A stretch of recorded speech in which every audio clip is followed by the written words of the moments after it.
João capítulo 17, versículo 11 diz assim: e eu já não estou mais no mundo, mas eles estão no mundo, e eu vou para ti. Pai Santo, guarda em teu nome aqueles que me deste, para que sejam um, assim como nós. Para que sejamos um. E esse texto de João 17, você vai ver do 20 ao 23, que mais 3 vezes Jesus utiliza essa frase nessa oração. Dei a glória que tu me deste para que sejais um. Guarda a eles em teu nome para que sejais um. E para que todos, para que o mundo saiba que tu me enviaste, para que todos sejam um. A unidade da igreja como corpo de Cristo nos traz a glória de Deus. Como unidade de Cristo na terra, como corpo de Cristo, nós evangelizamos, o poder de Deus cai, as coisas acontecem, desde que sejamos um. Então não cabe aqui egoísmo, egocentrismo. Aqui nós devemos ser todos juntos um, para sermos um. A visão que Deus tem sobre isso é que nem os pais. Pais que têm muitos filhos. Você vê no domingo o pai e a mãe, que já é avô e avó, qual é o maior sonho? Qual a maior alegria? Irmão, ele vai poder dizer isso para mim. É ter na sua casa, na sua mesa de madeira maciça, aleluia. A gente conversava muito sobre mesa de madeira maciça. Enquanto não comprei a minha, não desisti, viu? Está no sítio. Estar na mesa todos os filhos e todos os netos. Esse é o sonho de todo adulto, de todo avô, de toda avó, de todo pai, de toda mãe, ter reunido em sua mesa toda a sua família, para que essa família seja um. E onde apareceu isso? Dentro do coração de Deus. É por isso que o Senhor Jesus ora, no capítulo 17, ele ora justamente para que a igreja tenha essa unidade e viva a unidade. Travou aqui, amor? Deixa eu ver isso aqui. Amém. Glória a Deus. Sem vigência, estou aprendendo hoje. Então, ou seja, a visão de Deus é que sejamos uma grande família ao redor da mesa do Pai, sentados todos juntos como uma família só, independente de placa de igreja, independente de tudo, mas que todos nós sejamos um. Não, vamos repetir isso, para até ficar gravado na mente de vocês. A igreja deve ser como uma unidade e não como uma uniformidade. Existe uma diferença entre unidade e ser algo uniforme. A igreja, ela é unida entre... Tá até um filme que eu acho que é... Queria lembrar o nome desse filme, um filme evangélico, Prova de Fogo. Tem uma hora que o bombeiro começa a falar sobre o problema dele que tinha com a esposa, e aí o cara pega um saleiro e um pimenteiro. Diz, nem usa aqui pimenta. Ele colou com o super bom e colou os dois juntos. O sal tem a ver com a pimenta? Vamos botar a nossa realidade, vamos botar o açúcar e o sal. São iguais? São tudo branco, mas são iguais? Não. Põe na língua para você ver. O sal te aumenta a pressão e o açúcar... Isso é unidade. Aleluia. Pessoas diferentes, juntos em um mesmo propósito, em uma mesma unidade. E muitas pessoas acham que igreja é uniformidade. Não vou dar nome de placa de igreja para não dar confusão. Mas tem aquelas igrejas que você só está escutando no rádio. Aí você fala, é o bispo tal que está pregando. Quando você vai ver, não, é outro cara. O cara prega igualzinho o líder da igreja. Mas no mesmo tom.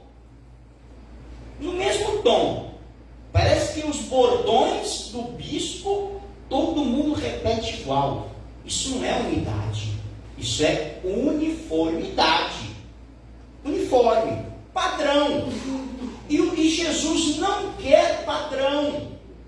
Jesus não quer uma uniformidade. Jesus quer unidade. Que pessoas diferentes, com pensamentos diferentes, um corintiano e um santista, andem juntos e não briguem. É difícil. É difícil. É a mesma coisa, irmão de moto. É a mesma coisa que um harleiro vai brigar com um cara que anda de BMW. Isso é difícil. Eu sei que eu já fui da época de moto e era aquela briga. O pessoal da Harley, que as motonas mais estradeira, e tinha o grupo da BMW, que é o pessoal de trail, que é aquelas motos para fazer trilha. Os espideiros também, é outra coisa diferente, é outro mundo, outro universo, não se mistura. Um Harley anda devagarzinho a 90, 100 por hora, ele vai curtindo a estrada. Um espideiro quer andar 199, quer bater o ponteiro. E não adianta que eles não andam juntos, porque não dá. O Harley só vai chegar 2 dias depois do cara, do espideiro. Então eles não conversam entre si. Isso é uma questão de diferenças. E a igreja junta essas diferenças e transforma em unidade. Então pessoas com pensamentos diferentes, pessoas com mentalidades diferentes, pessoas com corações diferentes, mas em torno de Cristo se tornam um. Isso significa unidade.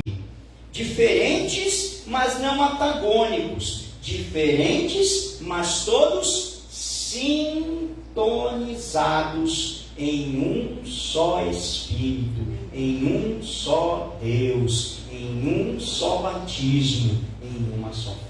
Aleluia. Glória a Deus. A igreja é como um corpo. Diversos membros que são governados pela cabeça, que é Cristo. Já pensou se o corpo fosse 2 mãos direitas e não uma direita e uma esquerda? 2 pés direitos. Já pensou se tudo fosse joelho? Isso é legal, né? O corpo todo é joelho. O que ia bater, o que ia doer, né? O joelho e dedo mindinho só foi feito para doer, né? Se acertar as quinas das coisas dentro de casa. Então, já pensou se todo mundo fosse braço? Se todo mundo fosse pescoço? Se todo mundo fosse barriga?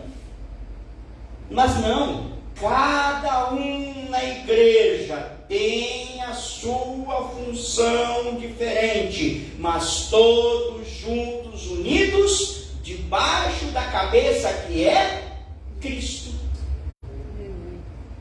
Glória a Deus. Já pensou se todo mundo fosse bigode? Se todo mundo fosse orelha? Não, eu quero ser orelha. Não, eu quero ser nariz. Pensou todo mundo metendo o nariz onde não é chamado? Não dá, não pode. Cada um tem a sua funcionalidade no corpo de Cristo. Ah, mas eu sou diferente do irmão que está ali na porta. Sim, graças a Deus que somos diferentes. Que já imaginou se todo mundo fosse diácono? Todo mundo é pastor. Todo mundo é missionária. Todo mundo é ovelha. Ninguém lidera ninguém. E olha como é que ficam as coisas. Por isso que Deus nos faz diferentes, mas unidos em um só propósito, em uma só unidade, para sermos um. Glorificado seja o nome do Senhor, Santo do Senhor. E um não vive sem o outro. Voltando à questão do corpo, já pensou se todo mundo fosse pé? Se todo mundo fosse missionário, como é que ia ser a igreja? Se todo mundo fosse porteiro, se todo mundo fosse da mídia, meu menino aqui fica na mídia da igreja do Guarujá. Já pensou se todo mundo fosse? Todo mundo é louvador, todo mundo é levita, A igreja é um coral, que todo mundo canta, mais nada. Apesar que, né, todos, no fundo, temos algo igual. Somos todos adoradores.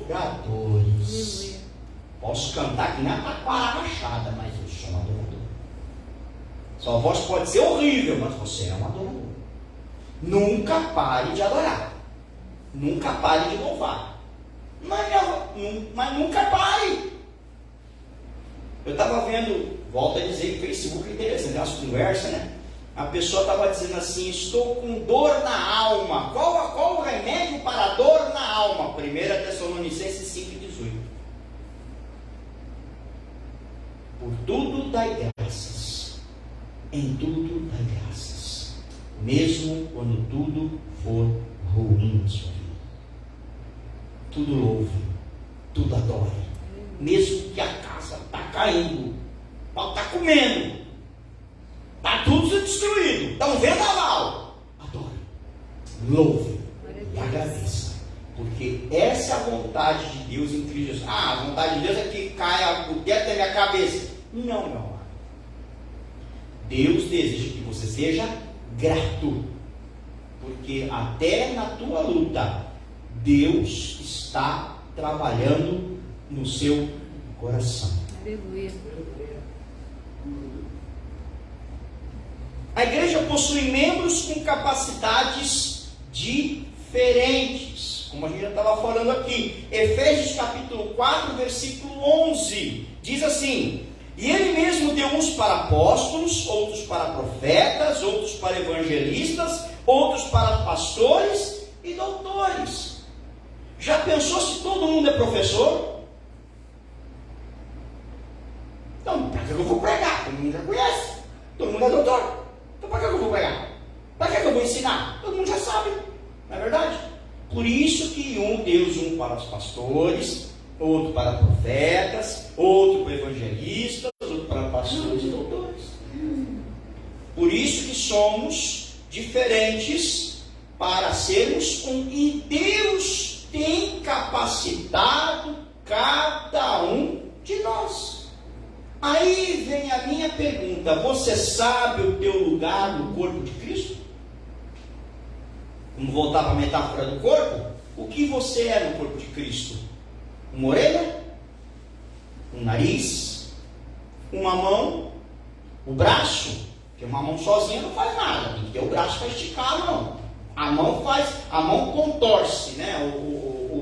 A chave de fenda. Mas o braço alcança, faz a mão alcançar a ferramenta. Então é útil. Tem a sua mão e não tem o braço para ver como vai fazer falta. Tem o braço, mas não tem a mão. Minha mãe também, quando veio a falecer em 2005, ela teve que amputar a perna antes de partir com o Senhor.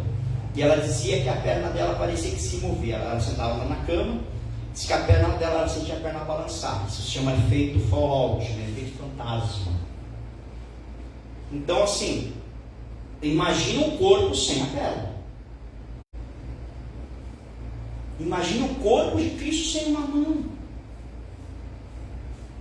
Não pode. Então, a minha pergunta para você nessa noite é: você quer ser abençoado? Qual é o teu lugar no corpo de Cristo? Ficar sentado na cadeira? Eu acho que não é isso não. Qual o teu lugar no corpo de Cristo? O braço que ajuda a mão? O olho que vê? O ouvido que escuta? O nariz que sente o cheiro e que respira? A boca que fala? Qual o teu lugar? Se você não sabe, meu querido, eu não vou saber. Então você precisa buscar ao Senhor. Dobrar o teu joelho. Qual a minha posição, Deus? O que o Senhor quer? Qual o ministério na minha vida? Eu tive um tempo em que eu andei apagado, né, invisível, né, por assim dizer. Eu estava enterrado. Enterrado meu talento? Não, Deus colocou de lado por um tempo para eu aprender. Qual era o meu ministério? Eu fazia devocionais, faço ainda. Alguns irmãos que acompanham no grupo da Wesleyana de Mongaguá, o público no de Mongaguá, público no de Veracruz, no do Guarujá, e quem tem o chamado na lista de transmissão, eu coloco também na lista de transmissão. Então Deus fala no meu coração, Deus falou para mim. O presbítero escreveu para mim. Não, eu escrevi para mim, querido. E às vezes serve para você. Muitas pessoas já me mandaram mensagem: Deus falou comigo. Eu falei: amém, que Deus falou comigo primeiro. E eu escrevi porque Deus falou comigo. E Ele mandou publicar. Mas para mais alguém eu sei que vai servir. Mas em primeiro lugar, a palavra, o devocional atingiu o seu objetivo. Foi a mim. Agora eu pego e publico os meus devocionais. Aí agora Deus me fez escrever, alguns recebem isso, comunicado, nem sei direito o que está escrito lá, se for um negócio amarelo e preto. Eu escrevo no meio um texto de alguma mensagem que Deus já me deu no passado, ou algum versículo. E tem pessoas que, amém, eu precisava ouvir isso. Eu já tinha ouvido isso antes também. Eu também precisava ouvir. É um ministério, meu querido. É um ministério. De repente Deus quer fazer um ministério desse com você. Começa você a ler a Bíblia. O que Deus fala contigo? Escreve. Publica. É um teu devocional. Nós, como metodistas, não estou nem sendo metodista, mas pregando. Como metodistas, a gente for observar, o criador do movimento metodista, John Wesley, ele justamente falava isso. Que o crente ele tem que, em primeiro lugar, levantou, orou. Depois de orar, devocional. Todos os dias. É metódico. Metodista vem de metódico. De ter um método, de ter um regramento, de ter uma rotina. E qual a rotina do metodista? Orar, ler Bíblia. Aí eu te pergunto, você é metodista? Não me responda, responda para Deus. Será se de manhã você ora? Será se de manhã você lê a Bíblia? Será se de manhã você faz o seu devocional diário? Será se você vem na escola dominical? Metodista frequenta escola dominical, viu? Frequenta. Ah, você tem frequentado? É chiquinha. Desculpa com Deus, não comigo.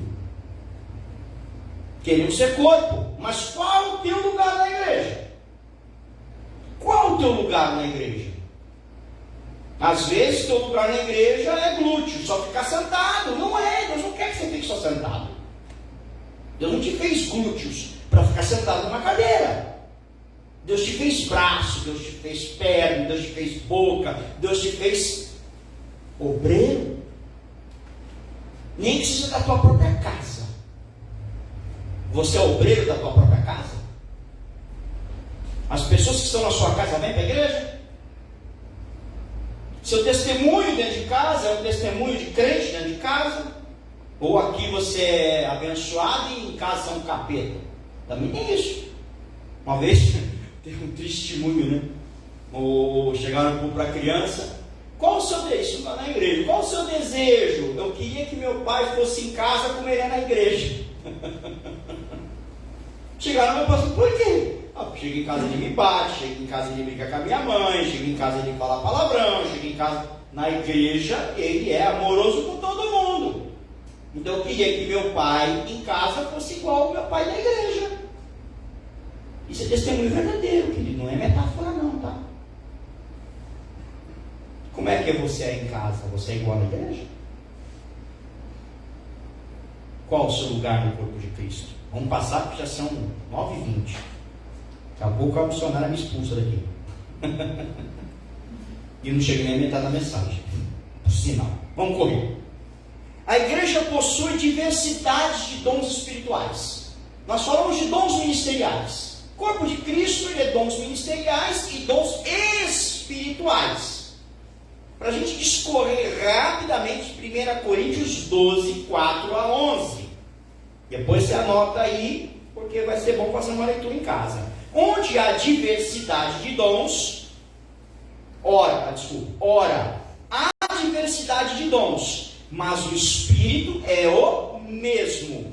Há diversidade de ministérios, mas o Senhor é o mesmo. Há diversidade de operações, mas é o mesmo Deus que opera tudo em todos. Mas a manifestação do Espírito é dada a cada um para o que for útil. Preste atenção neste versículo. Mas a manifestação dos dons espirituais, a manifestação do Espírito é dada a cada um para o que for útil. Qual a tua utilidade dentro da casa de Deus? Porque a um pelo Espírito é dada a palavra de sabedoria, e a outro pelo mesmo Espírito a palavra da ciência, e a outro pelo mesmo Espírito a fé, e a outro pelo mesmo Espírito os dons de curar, e a outro operações de maravilhas, e a outro profecia, e a outro dom de discernir espíritos, e a outro variedade de línguas, e a outro interpretação de línguas, mas um só, de novo o número 1 aqui, é o mesmo Espírito, opera todas essas coisas, repartindo particularmente a cada um como ele quer. Como é que anda a tua vida? Será que a igreja aqui, cadê? Levanta a mão quem é profeta. Levanta a mão aí quem tem dons de maravilhas. Cadê o dom de línguas? Cadê? Aonde está na igreja? Estamos tão enterrados em nós mesmos que nem dons espirituais o Senhor tem manifesto na igreja. Culpa é da missionária? Culpa sua, que não busca, que não ora, que não jejua, que não se coloca no lugar do corpo de Cristo. Você não se coloca na posição do Senhor que o Senhor deseja.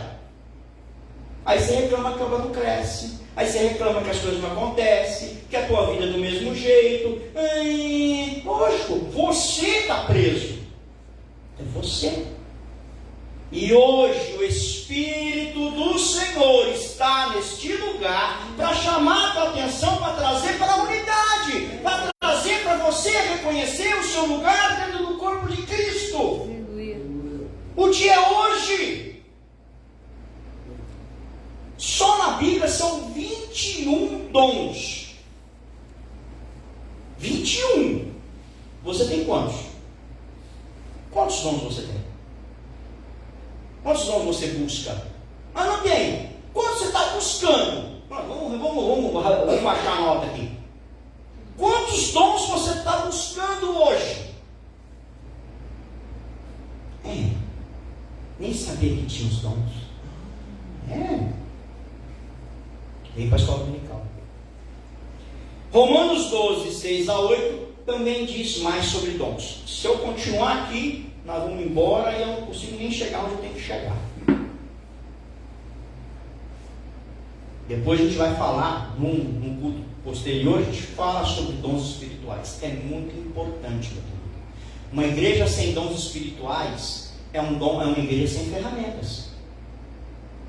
Sem ferramentas. Você vai chegar na igreja, eu preciso consertar a tomada. Tá, mas você trouxe chave de fenda?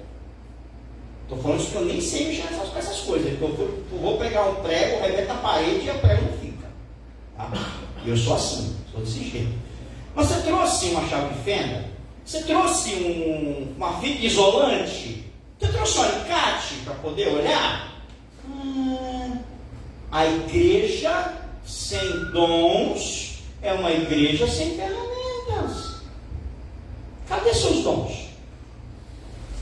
Não tenho.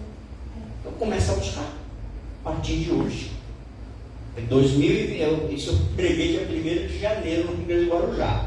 Novos hábitos, coisas novas. Como é que você quer ter 2023 um ano diferente, praticando os mesmos hábitos que você tinha em 2022? Mude. O tempo é hoje. Bom, para que serve ser para que serve ter dons? Para que serve ter tudo isso? Se nós queremos pegar o nosso talento e a gente enterra o talento. Devemos ajudar um ao outro nessa unidade, na nossa caminhada. Deus nos dá os dons, Deus nos dá a unidade, não é para a gente ser, eu sou o profeta da igreja, vou botar aqui um crachá, olha o meu cartão, profeta, de revelamento e visagem. Não é para isso que serve. Os seus dons é para ser usado na igreja. É que nem em casa, tem uma caixa de ferramenta linda, novinha, não usei. Se eu usar, acho que eu arrebento com a parede. Então não adianta você ter uma caixa de ferramenta e não usar. Deus quer usar vocês aqui em Itanhaém para revolucionar este lugar. Aleluia. É isso que Deus falou no meu coração. E vocês querem saber o que Deus vê da igreja hoje? De você hoje? Da igreja? Você. Se você se encaixar com isso aqui, reclame com Deus. Lucas capítulo 10, versículos 30 ao 32. Muitos conhecem essa passagem, que é a parábola do bom samaritano. A parábola do bom samaritano, a maioria conhece, diz o seguinte: olha, os experts da Bíblia, da Torá, foram falar para Jesus: o que eu faço para ganhar a vida eterna? Ué, o que a Torá diz? O que a Bíblia diz? Mas teu Deus sobre todas as coisas, é o próximo como a ti mesmo. Faz isso e viverás. Tá bom, Jesus, e quem é meu próximo? Pra quê? Pra quê? Jesus responde: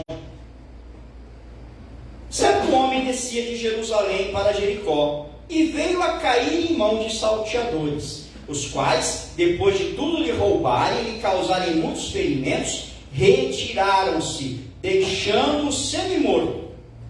Casualmente, descia um sacerdote por aquele mesmo caminho e, vendo, passou de largo. Semelhantemente, um levita descia por aquele lugar e, vendo, também passou de largo. Certo samaritano, que seguia seu caminho, passou-lhe perto e, vendo, compadeceu-se dele. Chegando-se, pensou-lhe os ferimentos, aplicando-lhes óleo e vinho, e colocando-o sobre o seu próprio animal, levou-o para uma hospedaria e tratou dele. No dia seguinte, tirou 2 denários e os entregou ao hospedeiro, dizendo: cuida deste homem, se alguma coisa gastares a mais, eu te indenizarei quando voltar. Esse é o texto do bom samaritano. Para resumir, que a hora já está avançada, ali um homem foi machucado. Ladrões pegaram ele, bateram nele, roubaram, tiraram tudo que era dele e deixaram ele semi-morto, inconsciente. E naquele mesmo caminho passou um sacerdote. Olhou, eu mexer com isso? Ele está aqui, eu vou por aqui. Passou um levita. Da mesma forma olhou, estou fora. E deixou o cara lá parado, caído, semi-morto. Uma terceira pessoa, que não era sacerdote, que não era levita, não era serviçal da casa de Deus, não era crente, não estava na igreja, não era ninguém do corpo de Cristo, olhou, se compadeceu e ajudou. Esse texto você pode ter inúmeras pregações. Eu posso fazer 10 pregações em cima desse texto. Mas o que Deus colocou no meu coração para trazer para a igreja de hoje, Deus demorou para falar isso para mim, meus amigos, para eu poder falar isso para vocês no dia de hoje, que muitas das vezes nós vemos irmãos caídos, desesperados, sofrendo, nós passamos de lado. Aquele homem estava desesperado, esperava: olha, Senhor, manda um servo teu, manda um sacerdote, manda um levita, manda um irmão para orar por mim. Deus até manda você, mas você está tão fora da direção de Deus, tão longe das coisas do Senhor, que você não para ajudar. Que unidade você quer pregar? Que unidade você quer viver? Se você não ora nem pela pessoa que está desesperada, nem pelo teu parente que está sofrendo, nem pelo teu vizinho que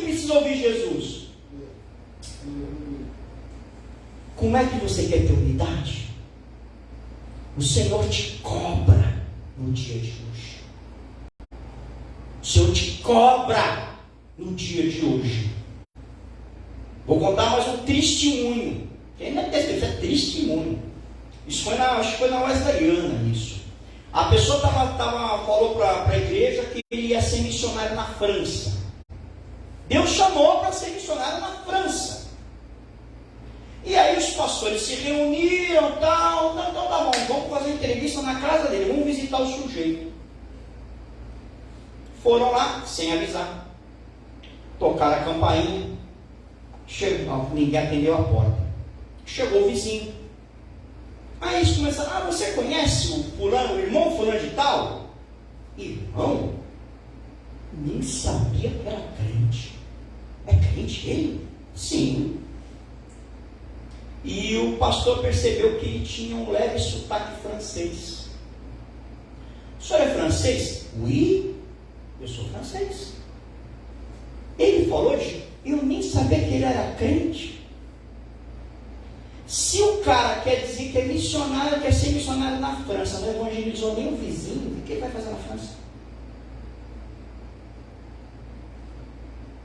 Você quer que a igreja seja cheia, mas você não evangeliza teu vizinho. Você não evangeliza nem teu amigo de escola. Você não evangeliza nem seu amigo do trabalho. Você não evangeliza nem ninguém. Vê se está na fila do banco, ou no INSS, ou em qualquer lugar, esperando. Fala de Jesus. Usa a ferramenta que o Senhor te deu para crescer a unidade do corpo de Cristo. Nisso você não faz. E quer falar de unidade? Quer cantar? Quer louvar? Quer bênção? O Senhor derrama a bênção do céu. Aí Jesus olha para você. E você quer bênção? Mas cadê as pessoas que precisam também ser abençoadas junto com você? Cantamos, somos corpo, totalmente ligados. Será? O Senhor nos cobra algo na noite de hoje. Quer ter bênção? Vamos viver em unidade. E a partir de que momento? Deixa Deus usar a tua vida. Permita o Senhor usar a tua vida. Permita o Espírito Santo fluir na tua vida. Evangelize a tempo, a fora de tempo. Vão me chamar de chato, não tem problema, meu querido. Mas fale de Jesus o tempo todo. Traga almas para a igreja, para que venham se converter, para que venham ser salvos. Quem quer que Jesus volte? Levante a mão. Quem fica olhando, Senhor, eu quero que Jesus volte, arrebate a igreja. Quem quer que a igreja seja arrebatada? Quem quer ir para o céu? Melhorou, né? Acho que ninguém tinha entendido o que eu falei, né? Quem quer ir para o céu? Jesus só vai voltar para buscar a igreja para o arrebatamento só depois que todo mundo conhecer Jesus. Olha que interessante. A Bíblia diz que quando toda a terra conhecer, a palavra for pregada no mundo inteiro, aí virá o fim. Até lá, Jesus não vai voltar para buscar a igreja. Até lá você não vai morar no céu. Então, meu querido, apressa-te, pregue a palavra do Senhor. Vamos viver a unidade em Cristo Jesus. Amém? Vamos colocar de pé, antes que vocês venham